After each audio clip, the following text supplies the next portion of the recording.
በዛሬው ቪዲዮአችን ውስጥ ጀማሪ ለሆናችሁ እንዲሁም በዚህ ኢንዱስትሪ ውስጥ በፎቶግራፍ ሙያ ውስጥ መሰማራት ለምትፈልጉ በሙሉ ለእናንተ የሚሆን ጥንቅቅ ያለ ኮርስ ይዤላችሁ መጥቻለሁ። ይህንንም ኮርስ ከመጀመሪያው እስከ መጨረሻው በመከታተል እንዲሁ ተግባርን በማከል ጥሩ ባለሙያ መሆን ትችላላችሁ። ሰላም እንዴት ናችሁ? እኔ ሊዲያ ሸጋው ሊዱ ጄቢ ነኝ። ይህ ደግሞ ለእናንተ ሁሉ ጊዜ ስለ ካሜራና ስለ ካሜራ ነክ የምንለቅበት የዩቲዩብ ቻናላችን እንደሆነ ይታወቃል። አዲስ ለሆናችሁ ይህንን የዩቲዩብ ቻናል ሰብስክራይብ እና የደውል ምልክቱን በመጫን ቤተሰብ እንድትሆኑ ጠይቃለን። በተጨማሪም ከታይ ዲስክሪፕሽን ላይ የቴሌግራም ቻናላችን አለ።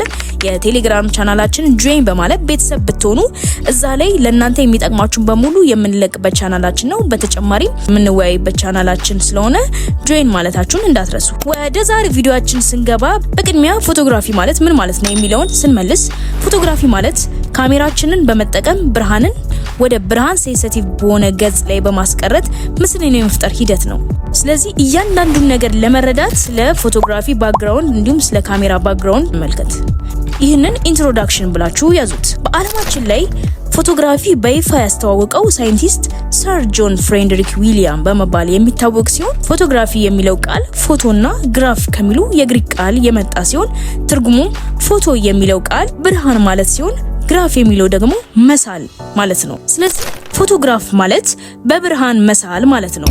እንዲሁ ዲኤስኤልአር እና ሚረርለስ የሆኑ ካሜራዎች ከመምጣታቸው አስቀድሞ ካሜራ ኦብስኩራ ወይም ዳርክ ቻምበር በመባል የሚታወቅ ሲሆን በጨለማ ክፍል ውስጥ ባለች ትንሽዬ ቀዳዳ ውስጥ ብርሃንን በማሳለፍ በውጪ ያለውን የሰውም ወይም የማንኛውም ምስል ወደ ተቃራኒ ቦታ በመገልበጥ የሚያሳየን ክስተት ነው። ይህ ካሜራ ኦብስኩራ በመባል የሚታወቀው በአንድ ቦታ ብቻ በመወሰን የሚሰራ በመሆኑ ማለትም ሰዎችን ፎቶ መነሳት ከፈለጉ ወደዚያ ቦታ በመሄድ ብቻ ነው መነሳት የሚችሉት። ይህ በ16ኛውና በ17ኛው ክፍለ ዘመን ካሜራ ኦብስኩራ የታወቀበት እንዲሁም የተራቀቀበትና ከቦታ ቦታ እየተንቀሳቀሰ የመስራት የጀመረበት ጊዜ ነበር። በይበልጥ በ17ኛው ክፍለ ዘመን ሙሉ ለሙሉ ካሜራ ኦብስኩራ የታወቀበት ጊዜ ነበር። በቀጣይ ካሜራ ጄነሬሽንን ስናይ ከብዙ ልፋትና መከራ እንዲሁም ፈጠራ የታከለበት ሂደት ውስጥ አሁን ያለንበት ተደርሷል። ሁለት ወሳኝ የካሜራ ትውልዶች ወይም ጄነሬሽኖች የተፈጠሩ ሲኖሩ እነዚህም አናሎግና ዲጂታል በመባል የሚታወቁ ናቸው። በቅድሚያ አናሎግ ካሜራን እንመልከት። አናሎግ ካሜራ ምስሎችን በፊልም ላይ ወይም ብርሃንን ወደ ኤሌክትሪካል ሲግናል ኮንቨርት በማድረግ የሚያነሳ ኦልድ ወይም ትራዲሽናል ካሜራ ነው። አናሎግ ካሜራ ለስቶሬጅ የሚጠቀሙት ሮል ፊልምን ሲሆን በተጨማሪም እነዚህ ካሜራዎች ፊክስድ ሌንስን ይጠቀማሉ። በጣም በሚገርም ሁኔታ በአጠቃላይ አናሎግ የሚባሉ ካሜራዎች ሊኩዊድ ክራይስታል ዲስፕሌይ ወይም ደግሞ ኤልሲዲ የላቸው። ይህ ከብዙ በጥቂቱ በአናሎግ ካሜራዎች ላይ ያየናቸው ደካማ ጎኖች ሲሆኑ ታይፕስ ኦፍ አናሎግ ካሜራዎችን ወይም ደግሞ የአናሎግ ካሜራ አይነቶችን የምናይ ይሆናል። እንግዲህ አናሎግ ካሜራዎች ወሳኝ የሚባሉ ሁለት አይነት ካሜራዎች ሲኖሩ የመጀመሪያዎቹ ሲንግል ሌንስ ሪፍሌክስ ወይም ኤስኤልአር ሲሆኑ ሁለተኞቹ ደግሞ ትዊን ሌንስ ሪፍሌክስ ካሜራ በመባል ይታወቃሉ።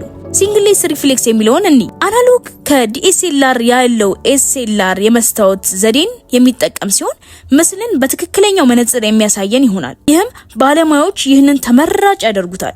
ይበልጥ ተለዋዋጭ ሌንሶች በመኖራቸው ደግሞ አድናቆትን ከብዙ ባለሙያዎችን አትርፏል። በሁለተኛነት ደረጃ ትዊን ሌንስ ሪፍሌክስ ሲሆን እነዚህ ካሜራዎች ደግሞ ሁለት ሌንሶች አሏቸው። አንደኛው ምስሉን ለማየት የምንጠቀምበት ሲሆን አንደኛው ደግሞ ምስልን ወይም ፊልምን ለማሳየት የምንጠቀምበት ነው። በተጨማሪ ደግሞ ኤሌክትሪካል ኤንድ መካኒካል ካሜራ በመባል የሚታወቁ ሲኖሩ ኤሌክትሪካል ካሜራ የምንለው ካሜራው ሙሉ ለሙሉ ራሱን ኮንትሮል ሲያደርግ ማለትም አውቶማቲካሊ ሁሉንም አጀስትመንቶች ካሜራው መቆጣጠር ሲችል ኤሌክትሪካል ካሜራ ልንለው እንችላለን። በሁለተኛነት ደረጃ መካኒካል ካሜራ የምንለው ሲሆን ይህ ደግሞ ሁሉንም የካሜራ አጀስትመንት የካሜራው ባለሙያው ኮንትሮል ማድረግ ሲችል መካኒካል ካሜራ ልንለው እንችላለን ማለት ነው።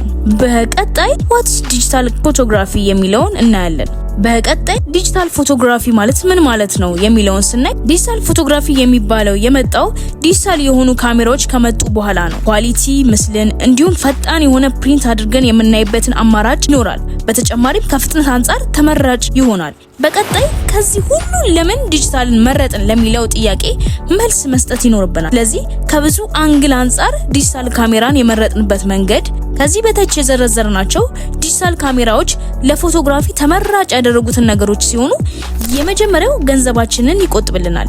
ይህን ስንል ከዚህ ቀደም ለሮል ፊልም የምናወጣው ወጪ በበቂ ሁኔታ ሴቭ ስለሚያደርግልን ዲጂታል ካሜራን ተመራጭ አድርገነዋል። በሁለተኛነት ደረጃ ጊዜን ይቆጥብልናል። ከዚህ ቀደም ፎቶ ተነስተን ለመውሰድ የጊዜ ቀጠሮ የሚያስጠብቀን ቢሆንም በአሁኑ ጊዜ ግን የተነሳነውን ፎቶ በፍጥነት መውሰድ ስለሚያስችለን ዲጂታል ካሜራን ለዲጂታል ፎቶግራፊ ተመራጭ አድርገነዋል። በሶስተኛነት ደረጃ የተነሳነውን ፎቶ እዛው ጋር ተመልክተን መውሰድ የምንችልበት አማራጭ አለን። እንዲሁም በአራተኛነት ደረጃ ዲጂታል ፎቶግራፊ ላይ በጣም ወሳኝ ከሆነ ፕሪንት ለማድረግ ለህይወታችን አስጊ የሆኑ ኬሚካል ነገሮችን አንጠቀምም። ለዚህም ዲጂታል ካሜራ ተመራጭ አድርገነዋል። በአምስተኛነት ደረጃ ዲጂታል ካሜራ የተነሱ ፎቶዎችን ኤዲት ማድረግ የምንችልበት እንዲሁም በተለያዩ ሶሻል ሚዲያዎች ላይ ፖስት ማድረግ የምንችልበት ሰፊ አማራጭ ስላለን ዲጂታል ካሜራን ተመራጭ አድርገነዋል። እነኚህ ከላይ የዘረዘርኳቸው ዲጂታል ፎቶግራፊ ተመራጭ የሆኑበት መንገድ ሲሆኑ ዲጂታል ካሜራም ተፈላጊ የሆነበት ምክንያት ይሄው ነው። በቀጣይ ፊልድ ኦፍ ፎቶግራፊ የምናይ ሲሆን ፎቶግራፊ ውስጥ ስንት አይነት የፎቶግራፊ ፊልድ አለ የሚሉትን ከዚህ በታች 10 ፎቶግራፊ ፊልዶችን የዘረዘረን ሲሆን የመጀመሪያው ስፖርት ፎቶግራፊ ሲሆን በዚህ የፎቶግራፊ ዘርፍ ውስጥ